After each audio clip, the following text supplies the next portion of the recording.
So I know it's a harsh question to ask myself, why should I exist with gender dysphoria? But to give you context, this is what I go through sometimes. I have days where I don't feel good or I may be depressive, and it's thinking, why me? And why did this happen later in life? And why did it escalate so much later in life? Why could Sometimes I ask myself, why could it have not escalated earlier, like when I was 30, maybe even escalated at that point where if it escalated so much, I would be more apt to say, yeah, let me go ahead and transition. I'm 30 years old or even 35, and uh, I have a lot more life as a woman I can live, and a lot more I can experience, and the learning curve won't seem so steep for me on certain things. I feel like sometimes things are so steep because I'm 50 years old, and it wasn't until 44 that the dysphoria started to really escalate on me to where now I'm where I'm at. So some days I get up and I'm depressed and I say, why should I exist? I went through this. Went through this a couple of days in the last week.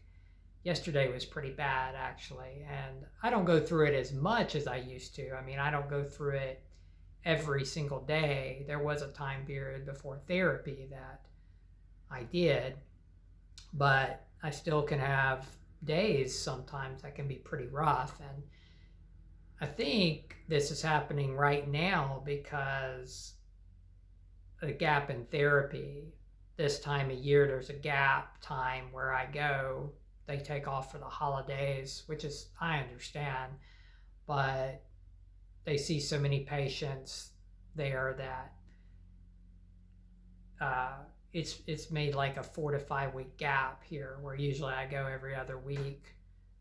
There have been times I have went every week, but every other week is decent for me. But there's been this 4 to 5 week gap. This time it was like mid-December when I got to go last, or maybe the second week of December, and I don't go again until January 15th. So that can make it rough on me sometimes. Because the last time I saw Winnie, that's when she told me, my therapist, that she wanted to continue the work my psychologist had really made a lot of progress on for a year, and I was headed more toward a transition road, which I have been considering more and more with Winnie because of the care she's showing. And I don't think I can integrate it, though I have kept trying. I also think that's playing into the depression. So yesterday, what I went through basically is I just had that feeling like, why do I have this at all? And I know why I have it. I mean, I've explained before, there's a few reasons. Past life regression I had. I know I was a traumatized female in a past life.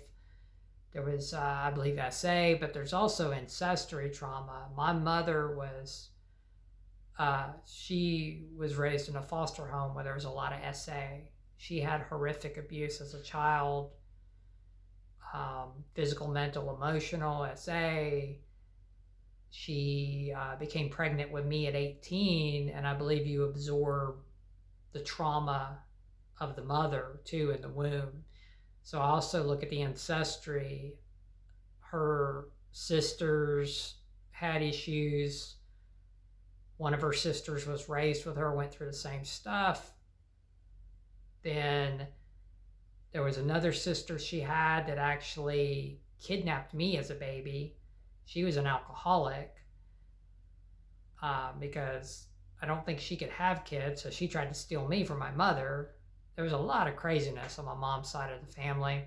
Not that there wasn't craziness too on my biological dad's side, but my mother's side, there's a lot of crazy behavior. Uh, I definitely know of the women on that side, but really the whole side. So I have to look at that too. Look at the past life, look at the ancestry, and then there's probably stuff I don't even know about going back through just the ancestry of this family line in general. Going back, who knows to when? Trauma going back years and years and years and years, decades or whatever. So I know where it comes from and all, but it still is one of those things that it's so debilitating, and you'll sit with yourself and you say, why do I have to deal with this? Why can't I just be comfortable in this male body? Because then I would just go on with life and whatever, yada yada. But I know logically I could say that all day long and it's not going to matter. But what happens is sometimes I get in that depressive mood, and that's when I'll ask the question, why do I exist and why should I exist? And then I get morbid thoughts. I never act on them, but I'll get morbid thoughts of wanting to go out to the favorite park near here I go to at times. And I have a favorite tree out there, and I've been out at that park all times of the day, all weather conditions. I've been out there in the early morning hours before dawn. I've been out there late at night in the summer when it don't get dark till after 9, 9:30, 10 o'clock. I've sat out there by the woods by myself at various times, but I have a favorite tree out there in that back corner. And I'm sure you can put two and two together, but yeah, I get thoughts of going back there, and I'm like, it is dark. I'm like, nobody will know. Nobody will find me for a while. But of course, that's another reason why I end up not doing it. So I'm like, how horrific is that to walk up on something like that for whoever has to? And then how horrific it is for my parents. And even though I have differences with my parents, I mean, me and my stepdad haven't talked in, I guess, 6 months. But me and my mom talk, and she tries to understand and everything. But still, they would have to know such a thing happened, and then it's just. But what happens is, I'm sure there's some of you watch this have had the thoughts before, the dark thoughts like that, similar. If you have, you know what I'm talking about. Whatever you're going through, that it's just you get in such distress at the time, you just want that to go away. You want to be relieved of it, and that's a way. I believe in reincarnation, and I believe in a source energy, and I know a multitude of people have different beliefs, and some are religious, and I know a lot of us think differently, but I just think to myself, well, I just want to go home to source. And I'm not saying I necessarily want to reincarnate. I think sometimes we go back to source and we just rest there for a time period. I don't have all the answers, but I definitely believe we go back to where we incarnate from. I think sometimes we may be there a while. Our soul can assess things and then maybe reincarnate, come back. But a lot of times I just find peace in thinking I just want to go home, talking about source, and not deal with this stuff. So that's what I go through sometimes. And I went through that a lot yesterday.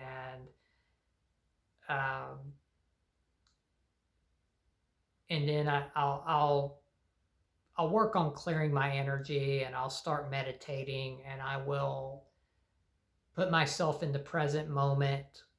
I won't think of the past. I won't think of the future. I'll just be present with myself. And this is a gift I have with living here alone, that I know I can do that. I am thankful for that. I'll think about that. I'll think about, you get to be here alone in your little space. You're not bothered. Just be present with yourself. And this is what I do to get past these spells. And then I'll start looking at myself and say, look, you've tried to integrate this so many times, and you feel like a woman inside. That inner, there's a consciousness that is very prevalent. It's very obvious, and it's become more obvious over time. That consciousness wants to live. And last night, it was funny. I started laughing to myself. I was just laying on the couch. I was watching a movie, um, and well, I was bouncing back and forth from watching Freddy versus Jason. That's probably not what you expected to hear, but also Stranger Things. I've been watching the last episode of Stranger Things, which there's some very emotional stuff in that. But anyway, I was laying on the couch during a period where I think I'd paused whatever I was watching, and I just laughed to myself and I'll say to myself, the woman is won, you win. Like I'm talking to another entity, but I'm like, you win because, and it's not like I've still made this 100% decision on it, but at the same time, I'll be like, it's like I kind of still know, because when in my mind, I'm saying I let you win, like I'm talking to another entity, but it's me. I'm like, the woman wins because it keeps coming through me no matter what I try to do. And then when I let her freely come through and let that consciousness freely reign and come through, I'm usually more relaxed. I'm usually more peaceful and whatnot. But what happens is I still think about it. I'm 50 years old, and I know others have done it, and I know some of you on here, there's been a couple on here tell me how they're older and they've done it, and I think that's fantastic. I know it's possible, but I just think about it, and I was like, man, and then I was saying, well, what if this happened at 30? But then I had to think about that too. Well, when I was 30 years old, it was 2005, and I mean, that might have still been a more decent time to still be able to do it, but really, I want to say, I feel like it wasn't until around 2010 that things have really started to progress more for people to be more open with being trans or transitioning. And there's still, I mean, a lot of obstacles, and there's still a lot of hatred out there, but I want to say I feel like around 2010 is when it started to soften a little bit.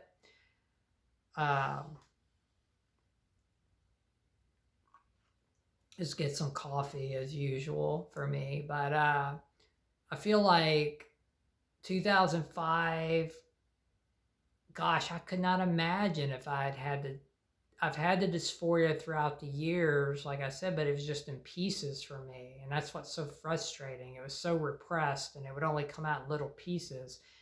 But if it would have came out in 2005, I mean, I was working at a comedy theater at that time in the tourist town here where I live near, Pigeon Forge, Tennessee. It's also near Gatlinburg. And I'm near a bigger city, Knoxville. But in any case, I was working at this comedy theater, and at the time, I was going through a stage of partying and drinking with the staff there. I actually was in the in crowd, or a popular crowd, if you want to call it that.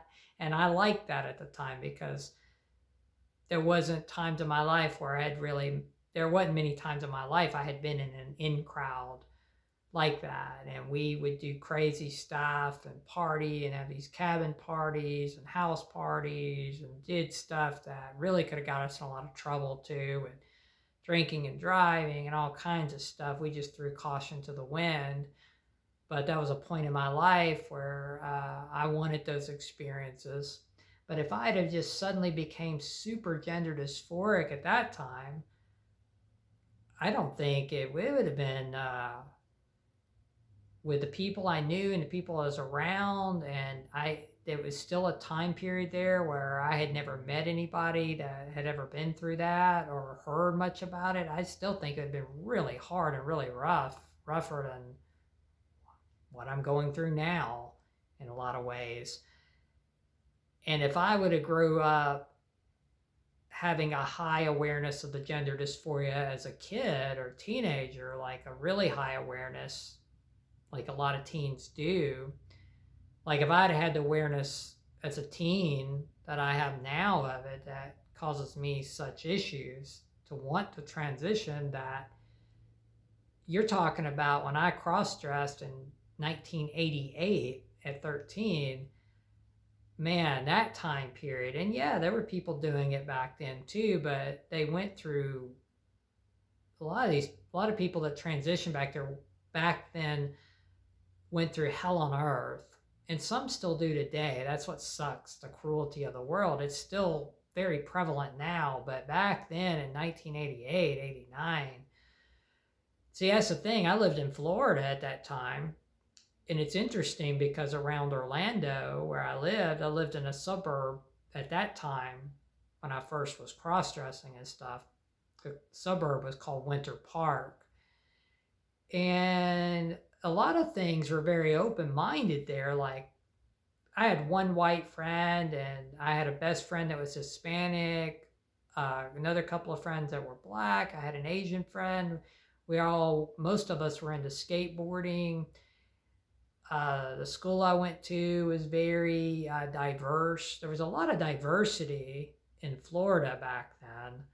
It was a very diverse place, but still, when it came to gay people and bisexuality, lesbians and transsexuals, which transsexuals, nobody ever really heard much about at all.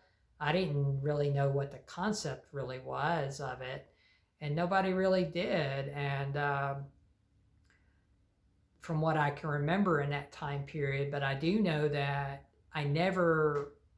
anyone that would have been gay at that time or not straight, I feel like they were closeted because I never met them. I never met anyone that was open about it.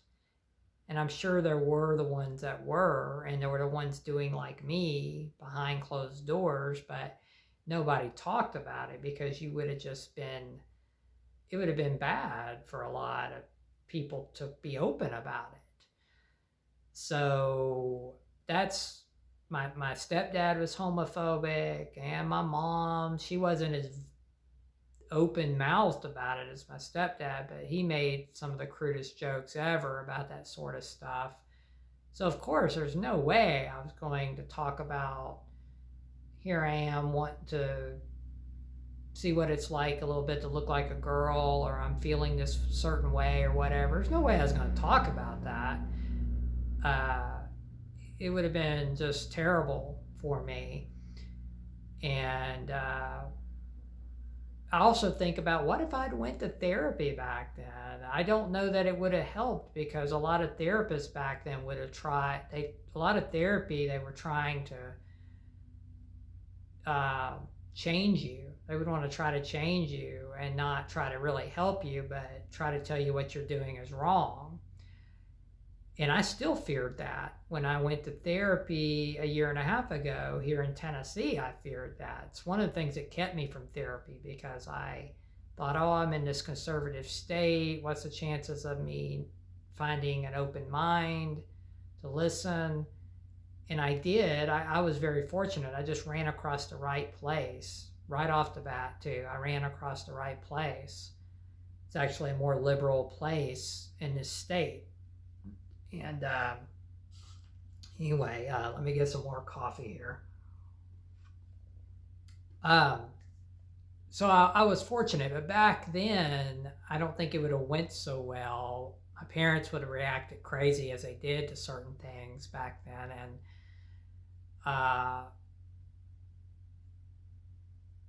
I can give you an example of therapy I had done. Like, I think I've spoken this before, but it's been a little while, and some of you are new to my channel. And when I was 17, I went to therapy. But I was in severe depression at 17, and this was in the aftermath of severe bullying I had dealt with in Marion, Arkansas. And I have a video on here called Skateboarding with Damian Eccles of the West Memphis Three. I actually was an acquaintance of his. We wasn't close friends, but we skateboarded together during the time I lived in Marion, Arkansas. We went to Marion High School.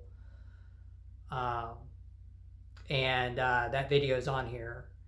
I may link it in this video, but you can scroll down my videos. It's one of my highest viewed ones. But anyway, when I was 17, we moved over to Memphis, and I've dealt with bullying all through my childhood, all through my teen years, but Marion was horrible. It was really bad, and I talk about it more in that video. But I just got so severely depressed, I just didn't want to do anything. I locked myself down to a point where I just didn't want to do anything. I would imagine myself disappearing into TV shows. I wanted to disappear so bad. I was hoping to just be sucked into the TV. I mean, honestly, that's the type of delusional thoughts I would have, is like, could I not just disappear into some imaginary land?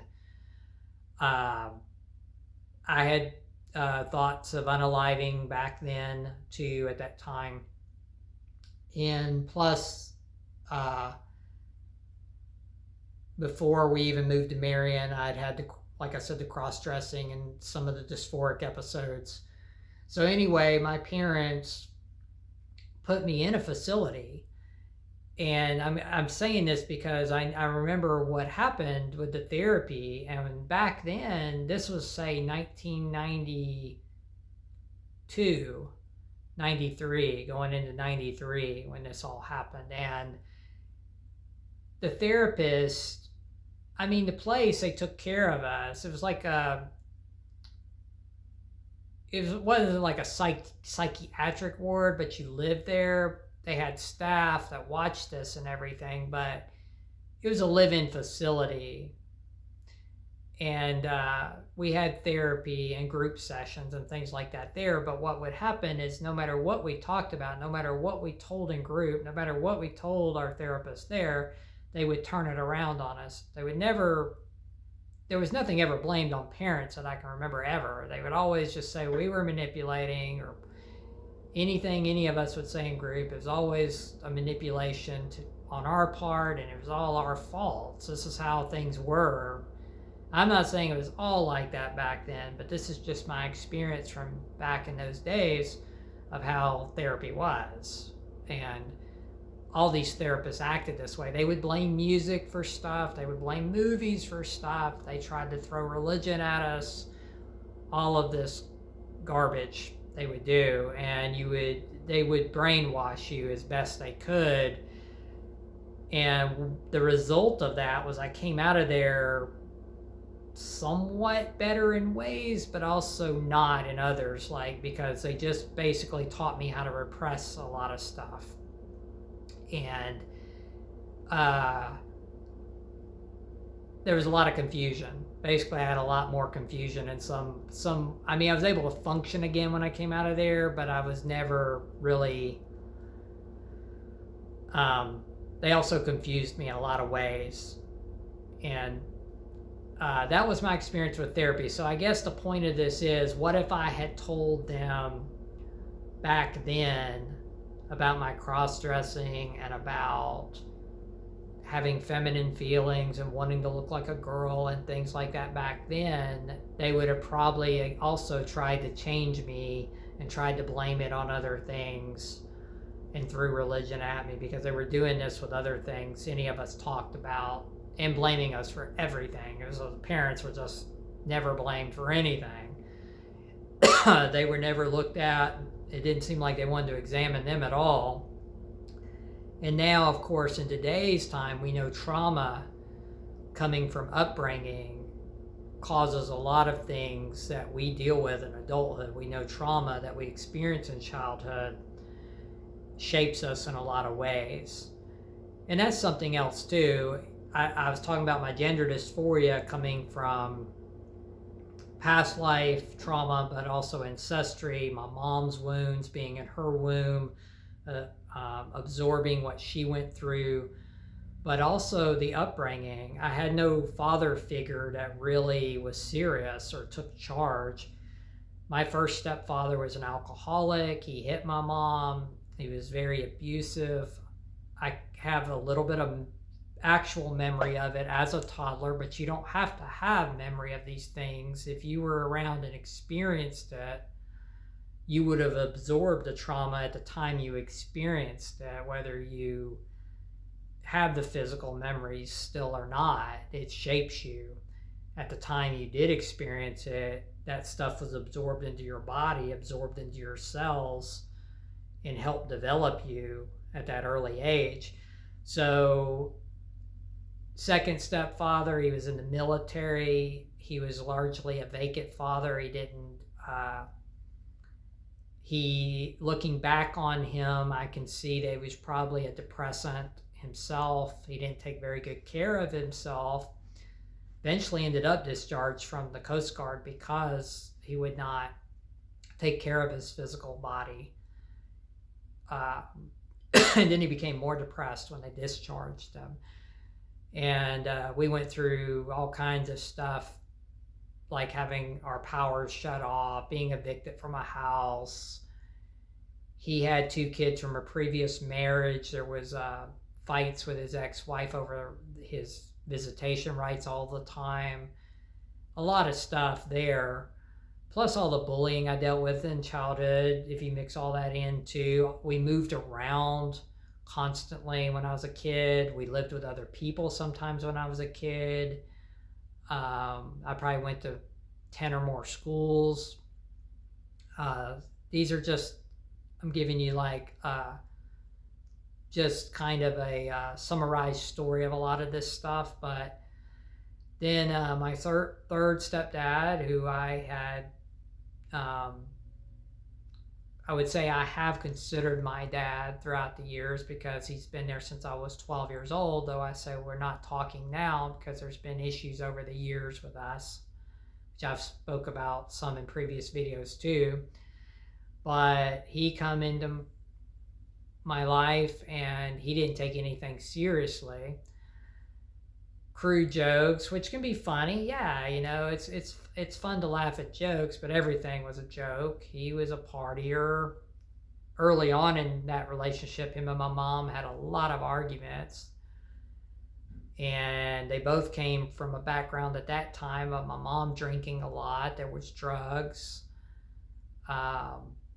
They both had worked in nightclubs, been involved with alcohol and drugs. He had been a drug dealer, and when they got together, yes, there were efforts made. We moved from Alabama to Florida. There were efforts there to clean everything up, make a clean start, but he just didn't take things seriously. A lot of immaturity when I look back at it, where I needed a strong role model. I would have needed a really strong role model, I think, I'm not even saying that would have shaped me more into a different person. I don't know. I think sometimes if I'd have had a strong male figure throughout my childhood,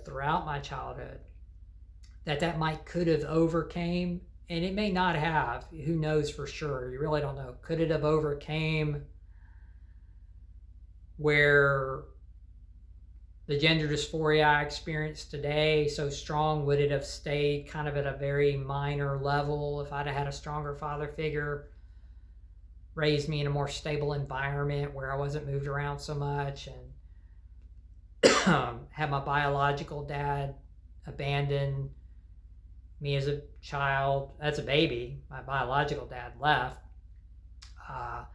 And then 3 stepfathers, and they all had their set of baggage. Sometimes I wonder about that too. Would that have helped keep the gender dysphoria at a very minor level like it was through a lot of years? I could ask myself these questions all day, but see, that's why I say even childhood, also the way I was brought up, I believe also plays into who I am today and why my gender dysphoria also may be so heightened, um, and be where it's at. So I've had to sit with myself and explore all these things, but what I do know is I feel like I've come closer and closer. I still haven't 100% made a decision, but like I'm so much closer right now to making a final decision of saying you need to. I really am starting to see I need to live my life out as a woman, as a trans woman, because I don't. How many more of these depressive days? There are not. How many more of these depressive days am I going to have where they used to be every day? They're not every day anymore, but still, when they happen, it can be scary. Because then I go through wanting to unalive and things like that, and I'm thinking to myself, what is worse? I have to think about what is worse. Is it worse to live as a repressed male, faking a certain degree of maleness, riding out depressive days, hoping you don't do something crazy, take yourself out of this world? Or is it worse to take hormones and live your life out as a woman? And what I have to ask myself, I keep doing this, what is worse? What is worse is, yeah, you're 50, but there's still life ahead of you. There's still life. There's still things you can experience, and life you can experience from a female lens. And if it keeps you from feeling this depression, these are things I'm saying to myself, if it keeps you from feeling this depression or having any more of those episodes, not to say life will be perfect, of course not, but if it keeps me from thinking like that, because I can't even recognize that person anymore. That's the thing, that the male that I was, I have memories, tons of memories, but I can't really recognize the person. And it feels like as a male, I look at life black and white, is a way I could put it too. It's like I'm seeing life through a black and white lens because I'm limited. Where like now, when I put on my makeup, which I'm a little happier about because I feel like I'm doing better with it because I've practiced it some. Grew out my hair, put on my makeup, and I see the possibilities that could be there for me. I get excited. And I try to deny it to myself, but then I realize I get excited and I get motivated and I get more in the present moment. So then I think to myself, well, look at what happens. You see more color. It's like I see more color all of a sudden. This is, I guess, a metaphor. Like instead of the black and white that I get stuck in through the male lens, through the female lens, I start to let her consciousness arise and I feel more color and vibrancy. And then I start to imagine, wow, what would the hormones do to me? Because I feel like my brain is female oriented. So here's this female consciousness, female brain in this male body, and it's not aligned because of hormones and testosterone. It's not aligned, and it causes these depressive spells, I do think. So the hormones, then I start thinking about that. Well, I said there's a very good chance they would align with the brain chemistry for me and the consciousness that I have. And I would see a lot more color. I would feel a whole lot more vibrancy and color because I get emotional now when I let myself be in my feminine essence, but I know I'm not experiencing the full spectrum. that I can experience because I don't have the proper hormonal balance. And I know if I had that hormonal balance, I could really feel that full experience. Plus, of course, it changed my looks a little bit too, even more to look in line. So, the other thing I've talked about before that will freeze me up too, well, hormones, but I'm a little more past the fact of taking them the rest of my life because I'm thinking, well, there's people that take depressive meds their whole life, or they need a certain drug their whole life to be balanced in some certain way. But it's the cost. I did call today actually to see what it might cost. I called Planned Parenthood, and they actually, you can get it here in Tennessee. I was surprised. It can cost quite a bit because, well, you got to go to the doctor's visit, which is $85 initially. It's not too bad. Get your blood work, make sure your levels are good, whatever. They know what dosage, what you would need if you're healthy enough, which I think I would be, but then you got to go back every so often, and you really don't know how often you got to go back until you initially go in and see where your health is at with your blood levels and stuff. But when you go back, it's like $155 on your follow-up visits, and I don't know how often that would be. But I guess I'm saying this to say, as I made a step again, I haven't made that step in a long time of actually calling and seeing. And I feel like, okay, that was a step that you haven't taken since your psychologist left 6 months ago, 7 months ago. And the other thing that holds me back is the cruelty of the world, simply put, the cruelty of the world. And it's better for some of us, depending on where we live, but it's just knowing that there are people out there that it's one thing to deal with certain people on here. I've gotten past that, honestly, for the most part. I laugh at some comments that some people make to me sometimes in hatefulness, but in the real world, I'm sure many of you would agree, it's a different thing, because there's people that just want to be mean for the sake of being mean. There's some people that want to hurt you, don't even know you, just because you're different or just because you feel different. And you're not doing anything but just trying to live. You're not trying to bother anybody, hurt anybody. That's the case. And you got people out there that have a real problem. And you see, let's face it, a lot of trans people have gotten hurt over nothing, that were just trying to live their lives. And I'm in a conservative state. I'm in Tennessee. I've lived in the same place for years, and I probably would get out of here if I could, and maybe I will have the opportunity at some point, but it's not like I'm in an unsafe neighborhood or I'm in an unsafe just place to live, but I just know how much it could start changing my life. Because initial transition can be rough with letting your body change and getting hair removal, and you have that in-between period. I'm not so worried about it like if I got down the road a little bit and I'm passing, but in the initial stages I would be a little concerned about how I'm accepted. I mean, simple things. I feel like I'd have to go to a new mechanic because I don't think some of those guys would be cool with it. I don't know for sure, but there's that. There's simple things like that too.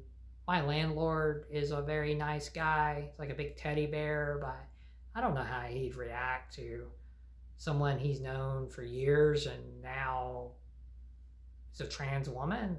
I don't know. I'm just saying I think about things like this. Think about workplaces. Though I'm out of work right now, that's another thing I deal with. I've discussed on this channel before how disgusting workplaces can be on so many levels, but there's that too. I won't get into the weeds too much on that now. But anyway, it's just all of these things, and I'm not really sure how to end this video except to say that yes, I made a step of calling about the hormones. I really am excited to talk to Winnie, my therapist, more about this because I know she wants to help me continue on. I really don't see a way to go back to the male I was. I've tried this before.